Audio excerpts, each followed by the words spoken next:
Yes, on the side of the minority, we think that we need to do a comprehensive review of the entire financial sector, because you can't have bits and pieces of a sector and expect that you can hold everything constant and pick one segment of it.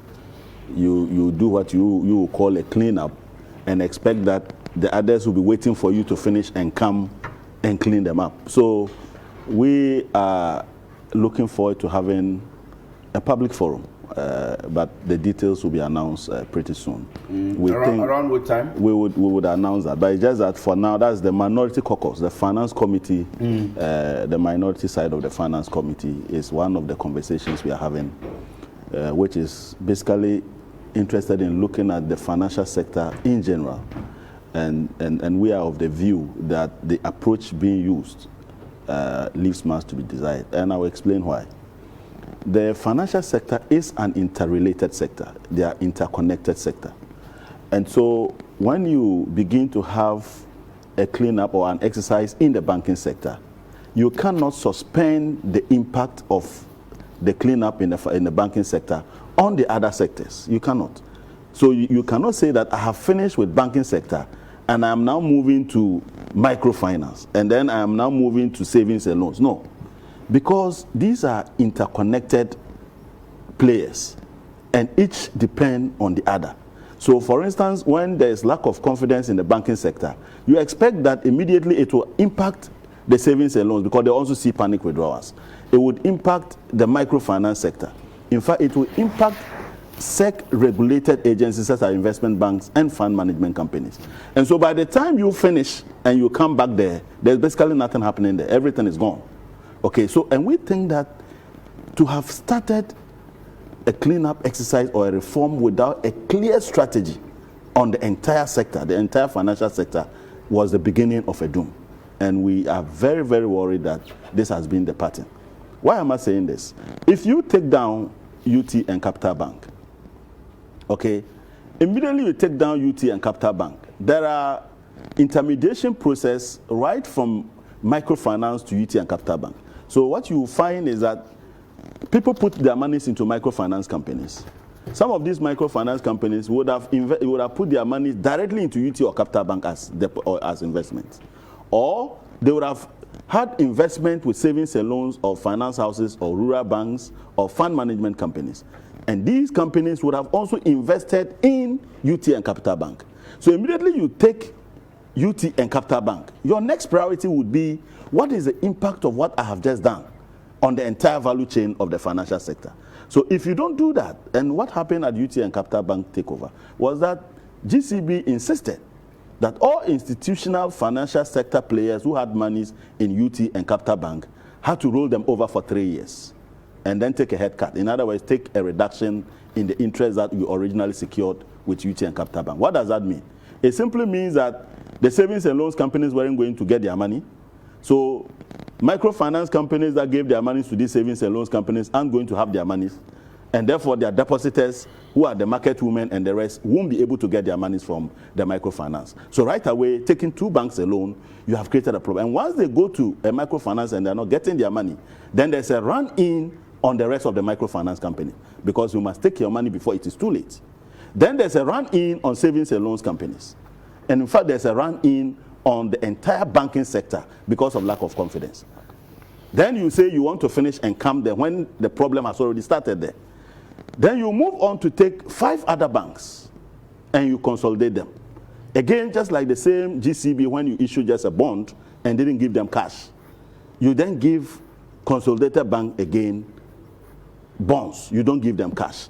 So Consolidated Bank is not able to meet its obligation to savings and loans. It's not able to meet its obligations to microfinance companies, rural and community banks, and finance houses. So the monies are locked up there. Another spiral, okay, of panic withdrawals ensue. People go to microfinance companies, they don't have their money because their monies are locked up with rural and community banks, savings and loans. They don't have money because their monies are locked up at CBG. Okay, then another round of panic withdrawals ensue, which basically brings these people to their knees. Then you don't end there. you then take another 2 banks, and the same process begins. So by the time you finish, there is no financial sector anymore left. Do you get the point? You would have created insolvent financial sector institutions. That is why you recall when they took the 2 banks, they were talking about 272 microfinance companies that were in trouble. Today we are talking of close to 400. Okay? So I am surprised that when you then finish the process and you know that your actions have created insolvencies along the chain, and it is not only with microfinance, I can assure you, savings and loans companies are insolvent because of that. Rural and community banks are insolvent because of that. Finance houses are insolvent because of that. Fund management companies have actually been wiped out. Okay? So you started a process with a faulty leg. And these are the ramifications. So what you would have done is to say, how much is the financial interconnected lockup within the sector? How do we immediately provide the money to ensure that these funds that are locked up are released? So these entities get their money. Okay? They can be rehabilitated.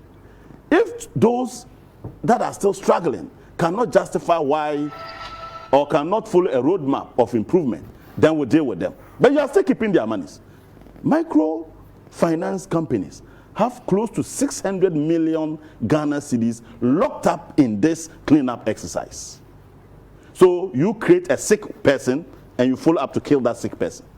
I just don't get it. And this is where we are. We are not saying, and I'm not saying that if there are miscreants within the microfinance sector, you should deal with them. That's not what I'm saying. But I'm saying that you have created insolvencies, and you cannot now be justifiably right in victimizing the people who are victims of your conduct. They are already struggling from your conduct. Look, yesterday, I was shocked to see a letter being sent from the Securities and Exchange Commission to registered entities under it, such as fund management companies and investment. And you know what they are asking? They now want to know how much is the exposure of the sector to microfinance. So you take this action when you don't even know the interconnected exposures. It is after you have taken the action that you now want to know what is the internet connected exposures.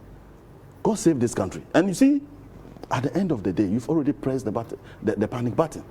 Now, these fund management companies have been struggling for a very long time because I know, let me give you an example. I know of a fund management company which has got 3 million Ghana cedis locked up at CBG for all this while. Somebody triggers a redemption of an investment of 11,000 Ghana cedis from this fund management company. It is not able to pay. This fund management company goes to Kumasi to pursue a lucrative business. And when the business goes through and they are now signing the documents, one of the directors happens to be the company that requested for redemption of 11,000 from him. And he said, no, I can't work with this company because I asked for just 11,000 and he couldn't give me. This man has 3 million Ghana cedis locked up at CBG. Now, this customer would go and complain to SEC that this entity is unable to pay 11,000. Instead of SEC and the Bank of Ghana making sure that CBG pays this man's 3 million, so he is able to be on a sound footing and do his work, he is closed down because he's not able to pay depositors. I mean, what kind of model is this?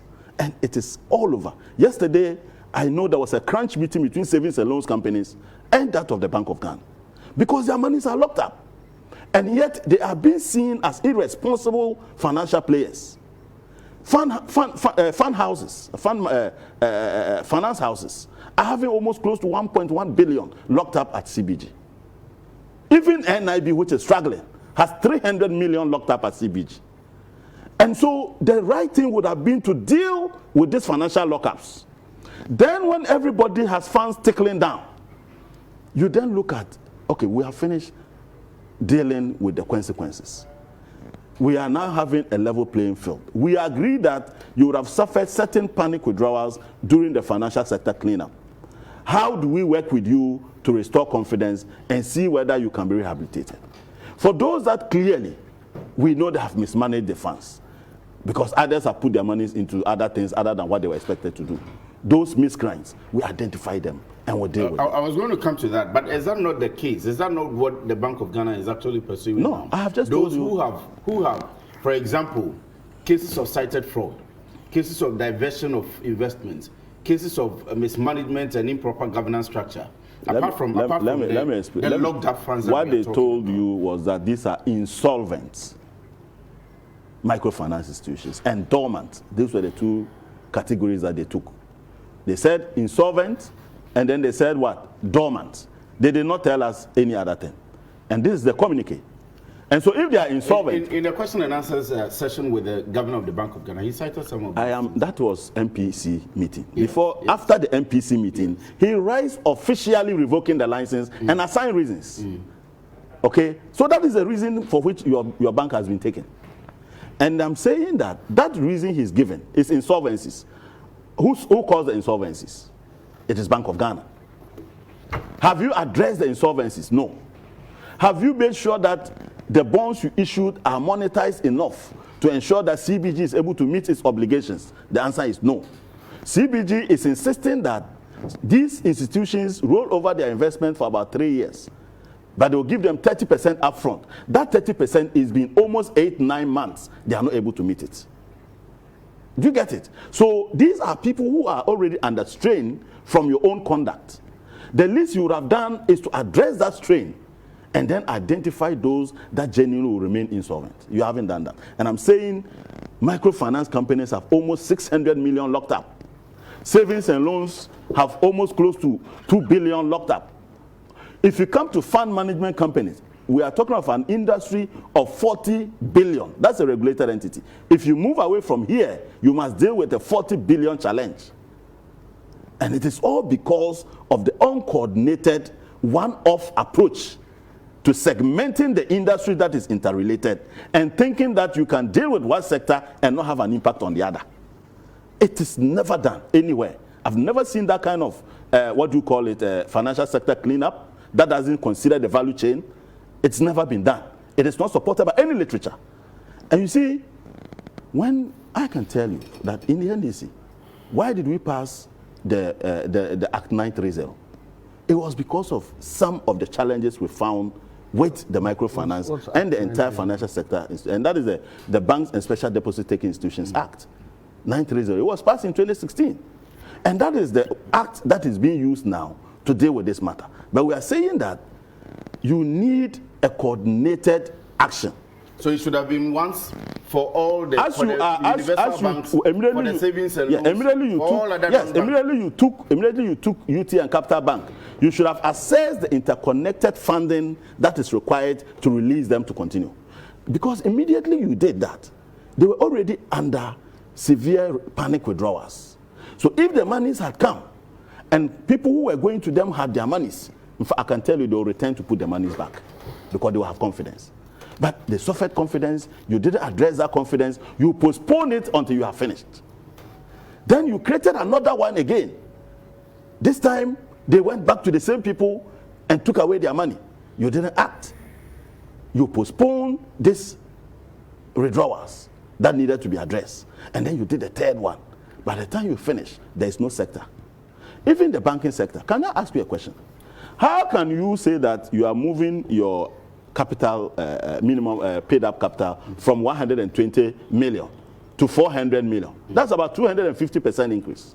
But that was within a space of time, over 1 year. Because they gave the end of 2018, and the signal was given somewhere in 2017. That is not what I'm saying. So they had enough time to restructure and raise that is not the angle I'm going. The angle I'm going is to show you what happened to the banking sector by the time the recapitalization had been completed. Okay, sure. The banking sector was insolvent. And the recapitalization came to fill a hole. So we didn't have the impact of an expanded capital base that we needed. And I want to show you the numbers from Bank of Ghana. So if you increase from 120 million to 400 million, you are looking at 250% increase in capitalization, right? Exactly. Fine. When you finish, what was your capital adequacy? The capital adequacy increased from only 18.6 to 18.9. 0.3% increase in capital adequacy from a 250% capitalization. So where did the money go? It means the money came to fill a void Because of the way you were behaving and the panic withdrawals, the banks were insolvent. So the monies only came to fill that hole. Do you understand me? A lot of that money, and you see, if a lot of that money really came from outside the banking sector, what you would have seen is that shareholders' funds, monies owned by shareholders in general, should have gone up. But you notice that the shareholders' equity in the banking sector only increased by 0.6%. Why? Because the monies they brought were just a paper transfer from income surplus to what you call paid-up capital. They didn't really bring in much money. The little that they brought went to fill a gap. So you have even a banking sector that you said you have recapitalized, basically not being capitalized. Do you get it?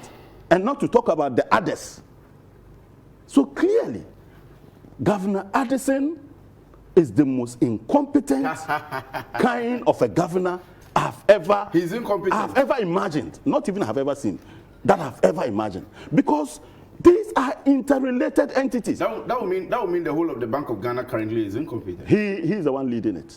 You see, you cannot have a recapitalization that ends. So let me give you the numbers after the recapitalization.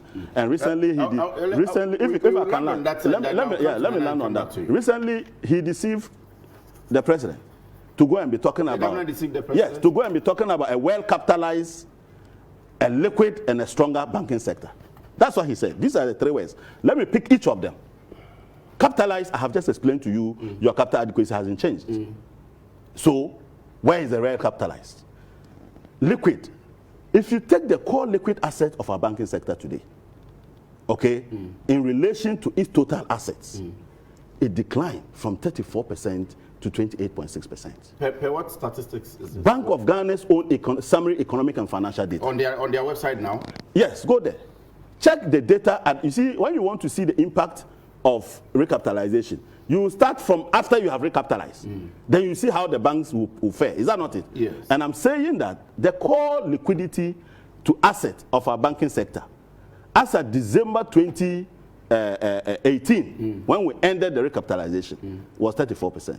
Today, as at April, just last month, or last 2 months, we had, which is the latest data that is available, we had declined to 28.6%. In other words, for every cedi in the asset of our banking sector, they have only got 28 pesos to cover it in liquidity. Now, when you come to look at the core liquidity as a percentage of short-term assets, that is demand deposits, monies that have been put in the banks, okay, if you want to give them out now, which is your short-term liabilities, how much of your liquid assets are available to cover that? It has deteriorated. Okay, now we are dealing with 22.5%. What that means is that for every cedi of deposit that is lying there, you only have 22 pesos to cover that. So if you are the governor of the central bank in this particular situation, you should be mindful of the fact that anything you do that would destabilize the confidence and lead to panic withdrawals, within a period of 3-4 days, banks will not have liquidity to continue. And you are the one doing this. So where is the liquid bank that the president was talking about? Where is the well-capitalized bank? Let me tell you, the assets of our banks, just check the total asset growth from 31st December 2018, when we ended the recapitalization, to April this year. You will see that there has been a growth of about 4 billion. That growth of 4 billion, 1.5 billion of it in those assets is the bonds that were issued for Heritage Bank and for Premium Bank. So if you net it, you are getting only 2.5 billion over 4 months as your additional asset to the banking sector. That gives you an average of almost about 600 million of a banking sector that is sitting on 400 million per capitalization. If you take your total deposit, okay, it grew by another 4 billion. Take out the 1.5 billion of the bonds that were issued to cover the deposit, and you have only about 2 billion. The question is, if you divide 2 billion, you are getting almost 500 million a month on the kind of capital base that we have. Banking sector was only able to give out an additional loan of 1.9 billion. Do you get the point I'm making? So we have a very terrible banking sector, and now you are going further down to, so very soon I get it, but we have no financial sector. Some statistics that I will come back